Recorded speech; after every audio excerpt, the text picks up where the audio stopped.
Good morning and welcome. Happy Hump Day. Patriot Radio News Hour.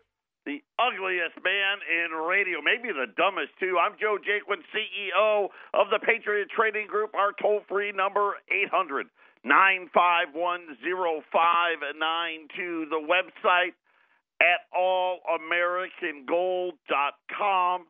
The physical delivery of wealth insurance, gold and silver. It is what we do.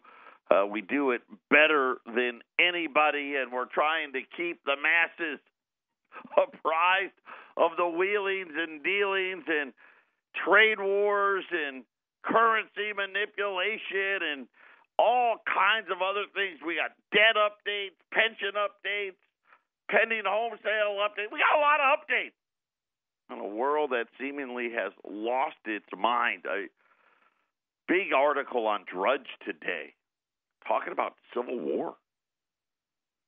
44% of the country now thinks it's coming, and I will say this: Ron Paul warned about it. You know, it's funny.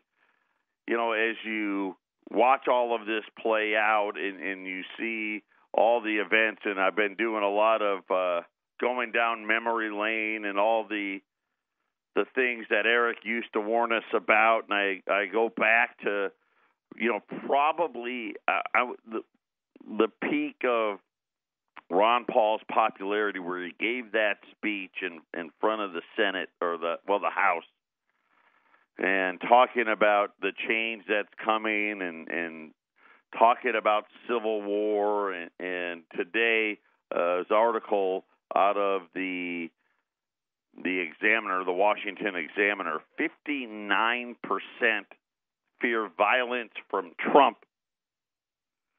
Well, actually, I'm sorry. I got to read a little better. From Trump haters.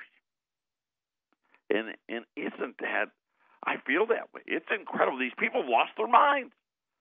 31% believe it is likely the United States will experience a second civil war within the next 5 years. Let's hope they're wrong. But it is really, this was Rasmussen is the one that did the survey. They said obviously the Trump opposers, they're angry, right? And they're I don't know what they're angry about, but they're angry. They say that the fear in the country over political divisions. Obviously, we saw the thing with what was her name? The Trump spokeswoman Sanders at the restaurant. Then you had Maxine Waters telling her people to go out and harass Republicans, and I really think about, you know, what used to be able to have a different opinion. Some of my best, you know, it's funny, now that I'm older now, I probably didn't consider them great memories as when I was growing up, but today I think they're some of my favorites, is when we would have the family gatherings, and I told this story all the time. So we had a routine. Thanksgiving was always at my grandparents'. Christmas and Easter were always at our house. And we know this was in Syracuse, and times were different then. Families did that type of stuff. You know, your birthday parties were your aunts, your uncles, your cousins. The holidays were aunts, uncles, and cousins. And really, it was probably my generation where, you know, it's hard to do anymore. You got to spread out. You got to go where the jobs are. There's no jobs in Syracuse. But they would at the, you know, you'd have the turkey dinner and this and that and the other, and then they would have the adults would have the big brouhaha, and my grandfather would be the ringleader. So I could just see it today. He would be one of the Trump haters. Not that he would actually hate him. He would just take that side. He took the side that he thought was the least popular. That was his role. He didn't care, right? He wanted to get people yelling. And they would have the great, and they were, this back people smoked right in the house and all this stuff, and they were smoking, they were drinking coffee, having some cake, getting ready to play spades or hearts or whatever it may be, and they would be talking about the subjects of the day. And after they got done talking about it, they'd all laugh and they'd play cards. Good, healthy discussion. Where my grandfather would push a few buttons. You got to remember, this was a lot of Italians in one place. So there was a lot of, not just loud talking, right? Because we're Italians. So you got to get the hand gestures in there as well. I mean, this was full contact talking, Well, there was no contact, but I mean, you were moving the arms, the head, right? You had it all going on. And it was a sight. It really was. It was probably where I developed the love for doing this because I just love talking about it. But it's changed now. Now there's hatred, right? And people, there's no room for you to have a different opinion. And they call it political, but deep down inside, it's an economical problem. Patriot Radio News Hour. We'll be back right after the break. 800-951-0592. And every day there's so many things to talk about. One thing that happened and this is kind of where it's frustrating a little bit, but it is what it is, right? We know that they manipulate the gold price and they try to make it appear that nobody wants it, yet demand, not necessarily here, but everywhere else is skyrocketing. The gold price in Europe, they're getting ready to surpass the dollar. Yeah. I mean, gold prices in Europe now are approaching 1,200 euros. England, same thing. Canada, same thing. China, same thing. Bank stocks have been down 12 days in a row. You think maybe there's a little problem in debt? Just saying. Then the Chinese powers that be, the Chinese renminbi, now at the lowest levels of the year and just went lower. Now over 6.6 yuan or renminbi, whatever word you'd like to use, to the dollar. This was a currency that was getting ready to break 6. But it's one of those ways, right, for them to fight against tariffs. But the Chinese aren't done. So not only have they been weakening their currency, yesterday they reached a deal to remove import tariffs on animal feed ingredients, including soybeans, soy meal, and rapeseed from 5 Asian countries. Right, of course, these are the same tariffs they put on the United States. China dropped the tariffs on soybean, soy meal, soybean cake, fish meal, and others from Bangladesh, India, Laos, South Korea, and Sri Lanka. They said effective on July the 1st, so basically come Monday, no more tariffs there. The tariffs range from 3 to 9%, depending on the item. The government says that it planned the tariff cuts since March. If you would like to believe that, it demonstrates the government attitude that we will import from other countries. The market will understand from this that this is a signal. Talking about China not going, I guess, to relent here in the trade war. India, as an example, grew 11 million tons of beans from last year to this year. It only exported 269,000 tons. But now they're saying that India may be the one that is the most benefit to the taxing or import tax on soybean that was coming from the U.S. Obviously, I don't think India can produce enough. I mean, I think over half of our soybeans went to China. Then there was word out today that Trump may have been softening his stance on technology and Chinese investment. Larry Kudlow came out on TV today and said, not true. Here's one of the things, and I've been watching this, and anybody raised the question of why would our businesses have been doing this in the first place? Right? And and it's funny because we talking about it here. China will steal everything. And if you want to do business and you want to open plants there, right, you got to give them everything. And then the stuff that you don't want to put over there, right, they have espionage, right, to get it.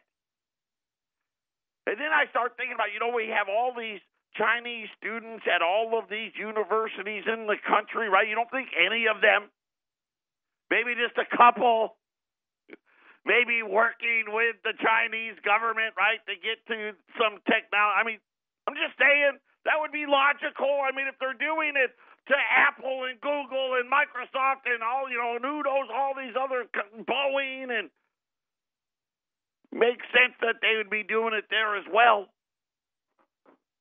And we allowed it. For decades. And I just find it amazing that we're just now trying to do something about it. But Larry Kudlow said absolutely not. The idea of a softer or harder stance is really beside the point. Kudlow said that President Trump's announcement of the overhaul for the Committee on Foreign Investment in the United States under the U.S., I guess there was under House rules, was overwhelmingly approved by the committee. So this committee, the Committee on Foreign Investments of the United States, was the one that was in charge while China was stealing all this stuff. Right? So they'd come in here, well, not even necessarily stealing. In this case, China would just buy, hey, we'll buy, if we can't steal it, we'll buy it.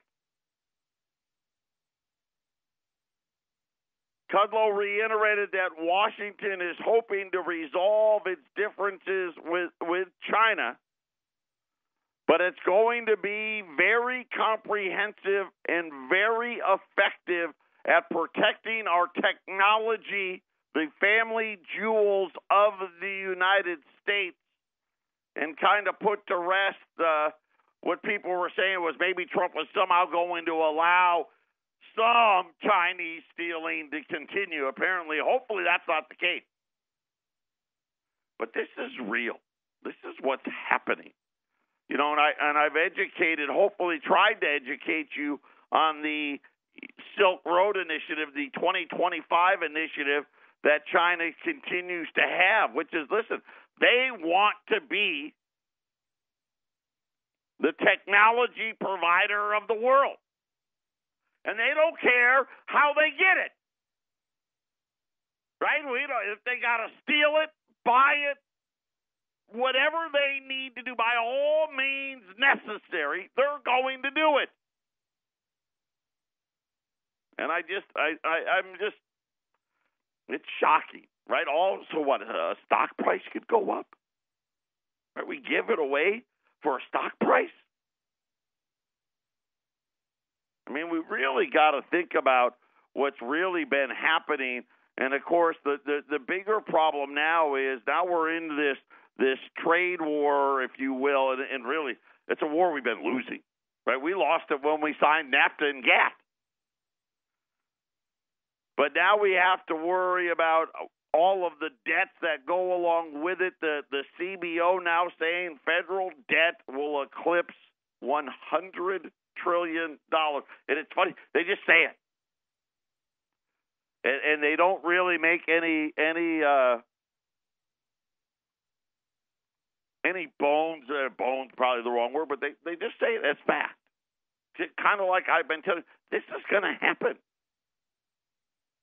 It's not a maybe. It's not an if. It's not even a when. We already know when. In the next 10 years, by every single measure, and I'm talking about the measures that are impossible for us to get to. Right? The BS growth rates and all these projections about interest rates and growth and this and tax revenues that are always way overly optimistic. Even by those measures, in the next 10 years, the small number. So, we've got, like any good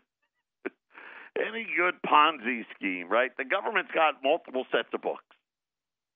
So we know the big debt number is, over $21.2 trillion, okay?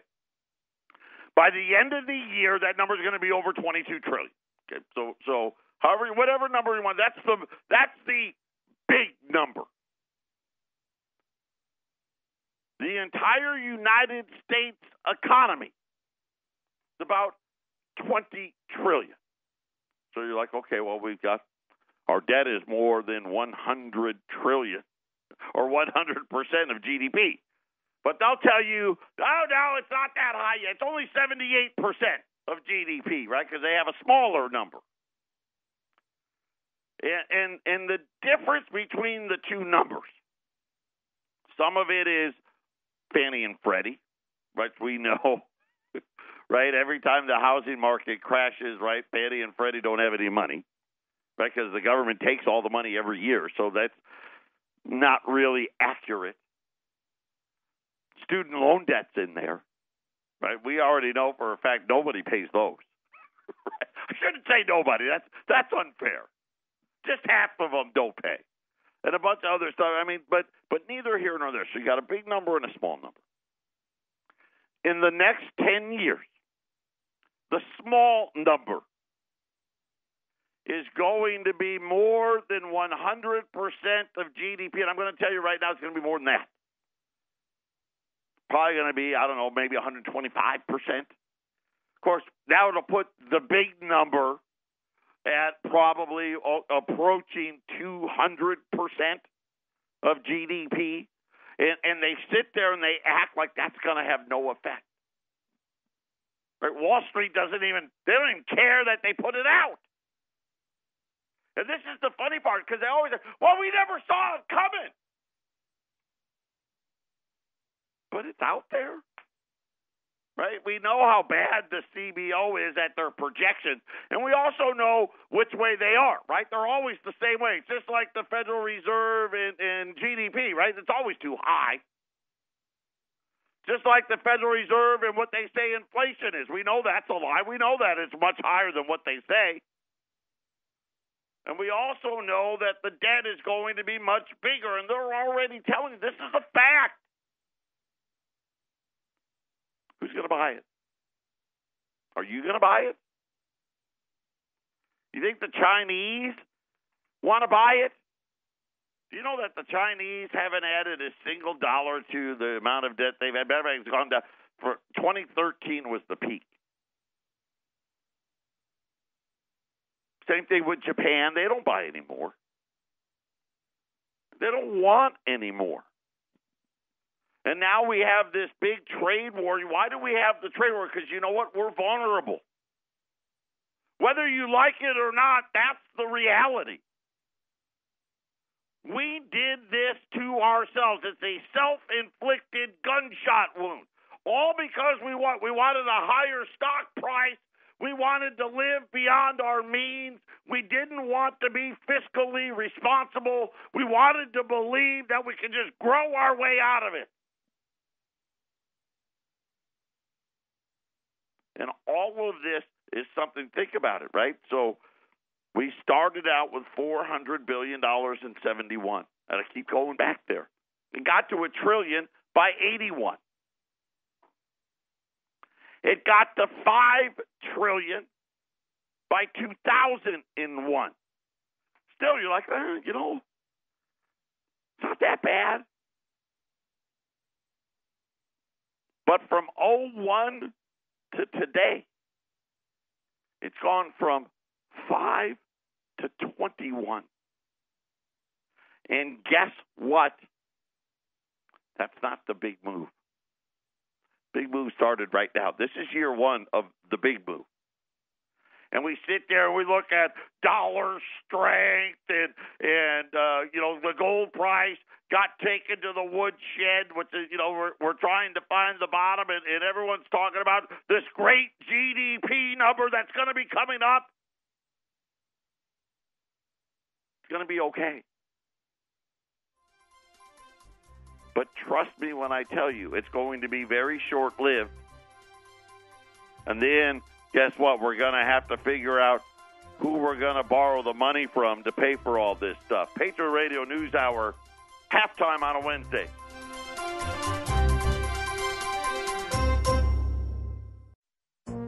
This is the Phyllis Schlafly Report, a daily commentary continuing the conservative pro-family legacy of Phyllis Schlafly. Now, here's the president of Phyllis Schlafly Eagles, Ed Martin. Just when you think you've heard the worst from American colleges, a new round of stories is sure to make your head spin. George Washington University students, for example, have started a petition to get rid of their school's mascot, the Colonial.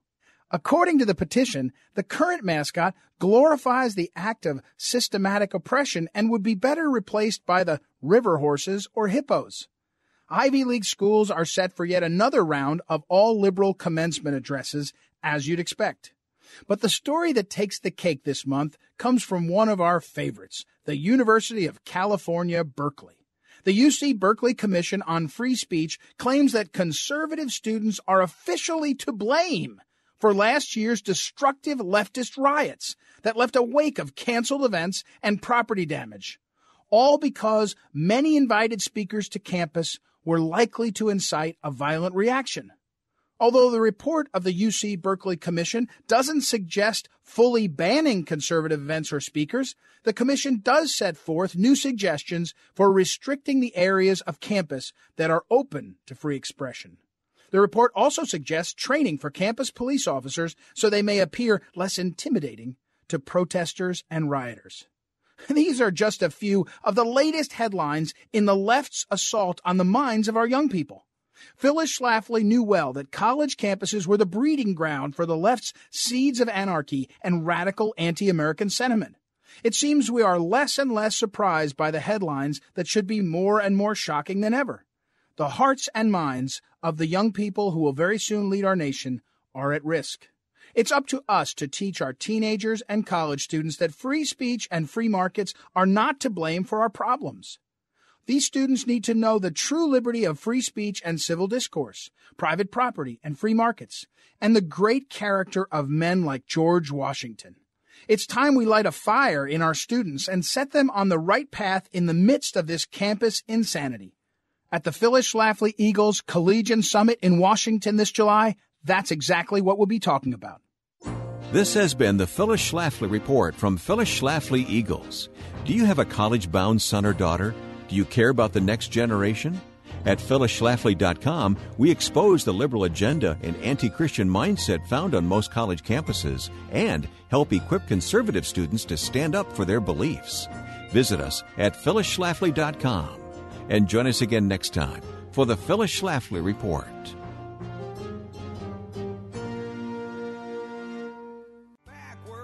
We did have some economic data today. We had oil inventories. It did not go well for us that want cheaper gas. 10 million barrel decline in crude oil inventories. I believe crude oil is at the highest level of the year. $73 right now. Crude oil is up another. I think we had 3 or 4 days now where crude oil has been up anywhere from 3 to 5% a day. Right now at $72.96 a barrel on crude oil. Remember, yesterday, the Trump administration, I don't know that they can enforce it, but they have put it out that they don't want anybody importing any Iranian oil of any kind by November. Don't know where that extra crude is going to come from. We'll have to wait and see. But crude oil inventories here in the U.S., down 10 million barrels. Crude oil now, there you go. Here it is now, 73. Up 247 at $73. Does have the Dow up. Dow's up about 140 points. Again, most of it on the heels of crude oil. Gold's down about $2 again. Trying to find the bottom here. We're pretty close to it. A lot of banks now are getting ready. I've been a lot of them saying they're going to be buyers at $12.50 or between $12.50 and $12.40. Of course, let's face it, it shouldn't be down anyway. I mean, really, when you think about it. I mean, we've got the dollar soaring again above 95, but that's because all the other countries are deliberately crashing their currencies. I mean, this is a full-on huge war. All right, I don't know how it all will shake out, but it is definitely having an impact. We had durable goods today, big number, went the wrong way. It was down.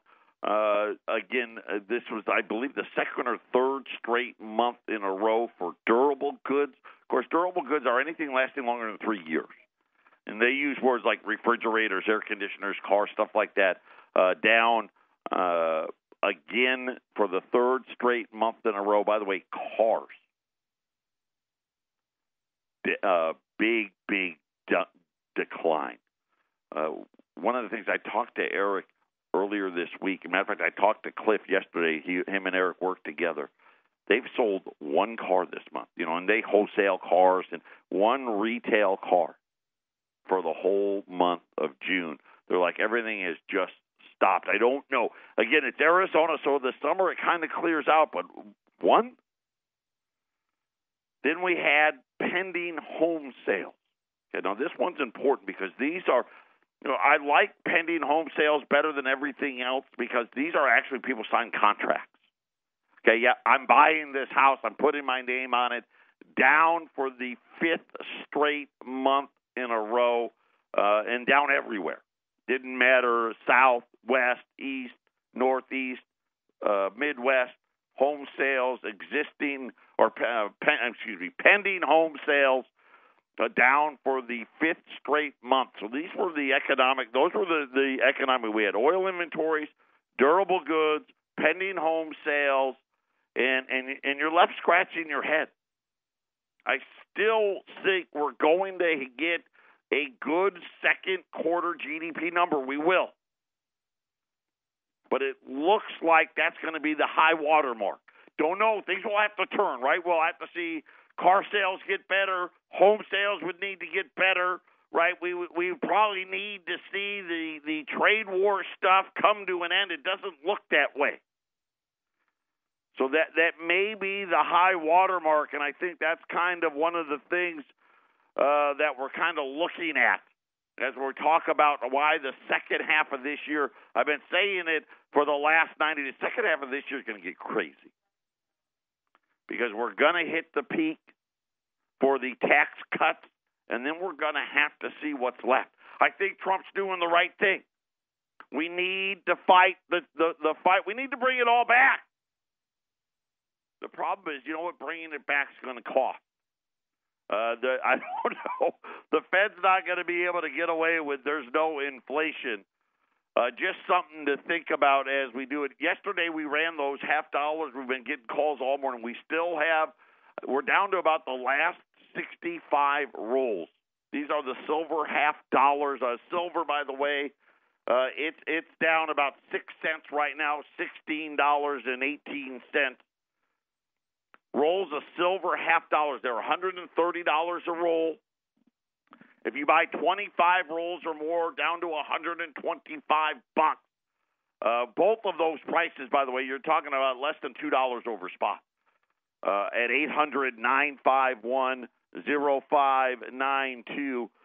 Business Insider is an excellent publication because they really go in depth on a lot of things that you'll only see headlines on. Harvard conducted a stress test for all of the pension plans. So that kind of caught my eye. I'm like, ooh, I wonder what they think. The analysts were talking about retirement plans in states, and they kind of ranked them, right, from who's the best to who's the worst. It's very similar to the stress test that the Federal Reserve gave to the banks. So Harvard used the Federal Reserve's model in evaluating all of these pension funds.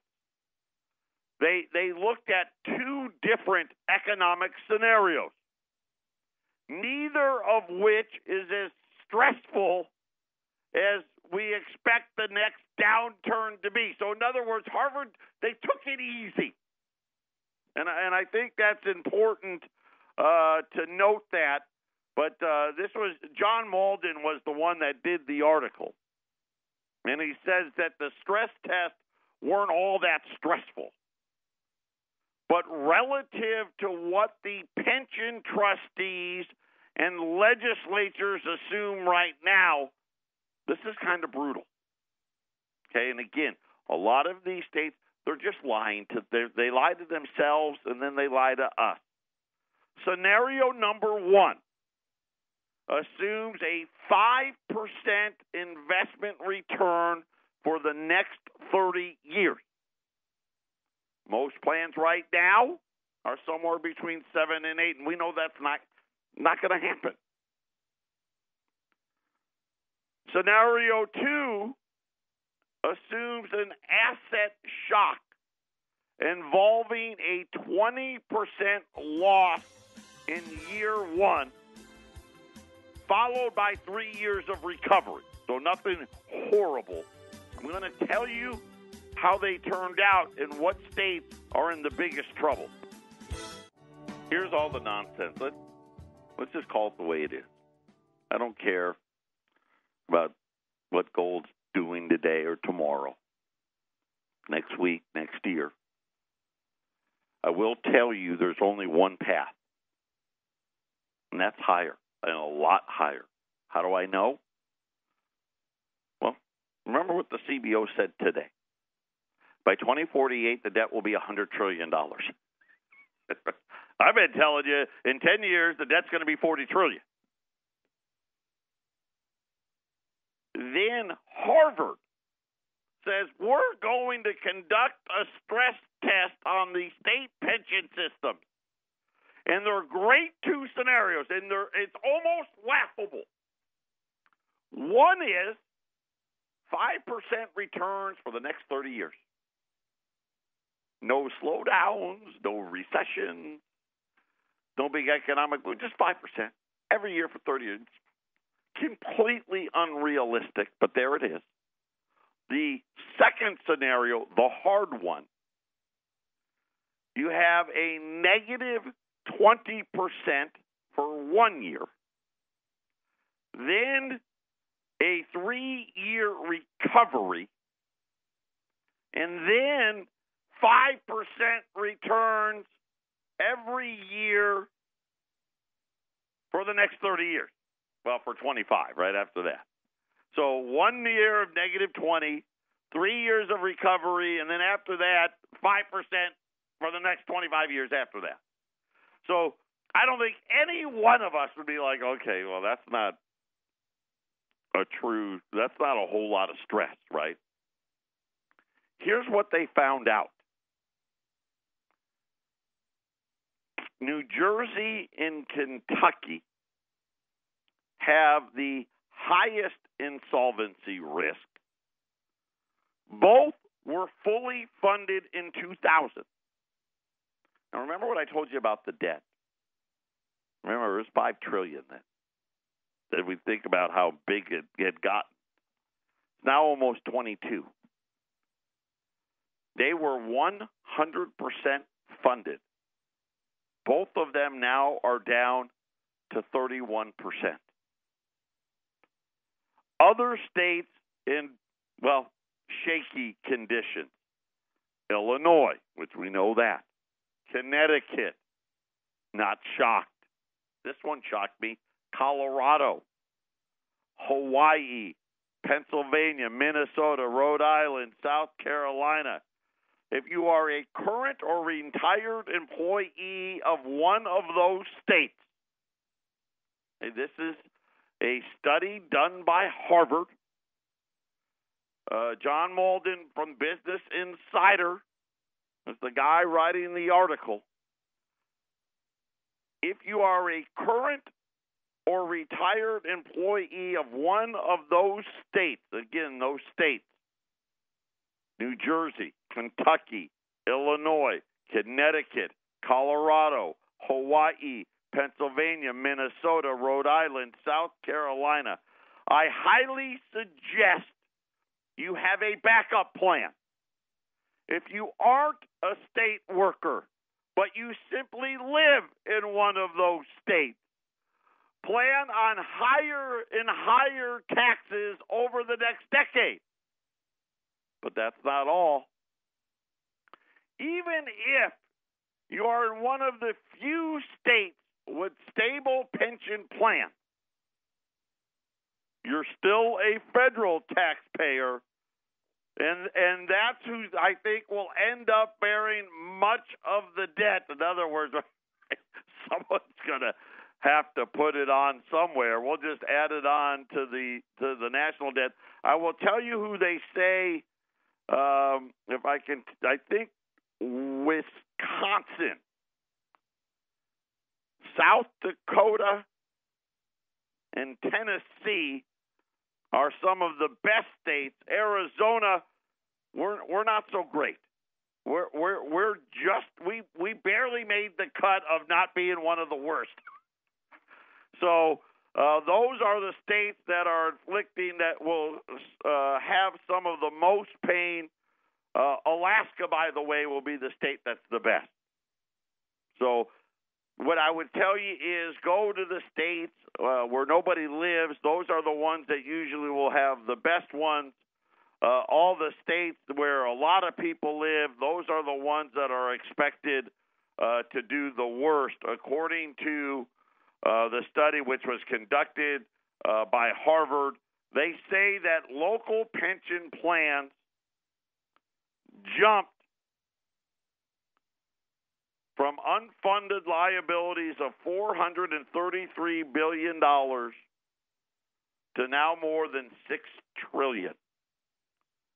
Harvard says that state pension plans, the unfunded liability part of state pension plans, is now growing at more than $500 billion. And I want to just make sure, a year. Just wanted to make sure, a year. So the $6 trillion, right, grows. Yeah, next year will be 6.5, 7, 8, and these are rosy economic scenarios. By the way, that's $50,000 for every household in America. They believe that the underfunding is more than 67%, and that's the latest studies that are out right now. And I'm just reminding you, right? Don't get caught up. I get it, right? I know we're excited. We would love to see, a number of 3% plus on GDP. That would be great, but it's only going to be a quarter. If we're lucky, maybe the third quarter, maybe. It will be close to it, and then after that, we're right back. The problem is, how did we get it? And we got it through debt, right? We're trying to solve a debt problem with debt. It's just not going to work. Patriot Radio News Hour, final segment when we return. Patriot Radio News Hour, the Dow, which was up almost 250 points, now up less than 100 points. I'm not sure. I don't know. Doesn't matter. It really doesn't, right? Gold's finding the bottom here. Silver's finding the bottom here. Should they have been here to begin with? No, but it doesn't matter. Get ready, because 10 years is not very long. And unfortunately, I think after this year, it really starts to get painful because the numbers start to get ridiculous. The half-dollar rolls, 1 through 24, are 130. You buy 25 rolls or more. 25 rolls is a quarter of a bag. We take them down to $125. That's $3,125 for a quarter bag of silver half-dollars. Just dirt cheap. We're probably looking, well, we may have been able to get it because gold got down, or silver got down into the high $13 range. You may, when it was there briefly, you could have got them for a little less. But this is, outside of that, in the last 10 years, one of the cheapest prices in the last decade. 800-951-0592. Here's another point about data that, because I've been telling you, all these jobs, we got the new gig economy, the side hustle. The Bureau of Labor Statistics, right, they're supposed to be doing all these numbers, say that just 10% of total employment is in the quote-unquote double J side hustle economy.